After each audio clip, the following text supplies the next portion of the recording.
kailangan hindi kayo matakot na mag-try at saka mag-fail. Mahalin mo talaga yung trabaho. Huwag mong isipin na porket artista ka, mas nakakaangat ka sa iba. Ayusin mo yung attitude mo, maging mabait ka muna bago ka maging magaling. Huwag kayong mag-lose hope.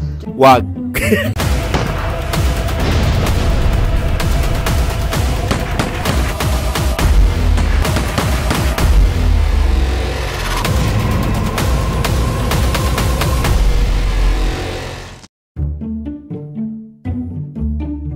Advice para sa mga gustong maging artista.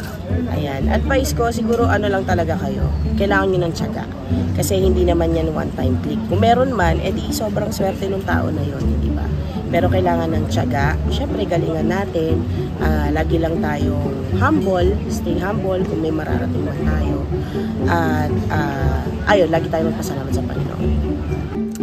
Maging dedicated and mahalin mo talaga yung trabaho. Huwag mong isipin na porket artista ka, mas nakakaangat ka sa iba. And respect. Wag. Dalawang klase lang yan. Mabilis matuto at hindi mabilis matuto. Pero lahat ng skill, kahit pag-arte, pagkanta, natututunan yan. So, kung gusto nyo maging artista or singer or dancer, mag-invest kayo dun sa skill na yon. Pero hindi lang sa skill, pati sa looks, sa clout, kasi yan ang pinaka-importante ngayon, yung influence mo sa mga manonood. Advice, hindi, wag nyo nang subukan, mahirap talaga. Hindi. Just be yourself lang. Huwag kayong mag-lose hope. Just keep working hard. Never, never, ever give up. Pagpatuloy nyo lang yung gusto nyo gawin at sa lahat ng mga chances ay pwedeng mangyari yan kapag naging dedicated ka sa ginagawa mo. At i-showcase mo lang yung talent mo sa buong mundo. Who knows, diba? Kaya sa mga gusto mag-artista, syempre, kailangan hindi kayo matakot na mag-try at saka mag-fail. Kasi process talaga yun. Parang sa lahat naman, hindi lang sa pag-artista.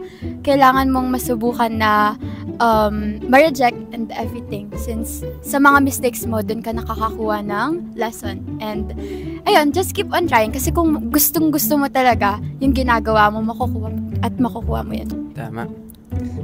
Copy-paste na, joke lang. Yung kung sa akin sa mga gusto mag-artista, guys, parang mag-focus kayo on improving yourselves kasi dun mabibuild yung tiwala nyo sa sarili nyo.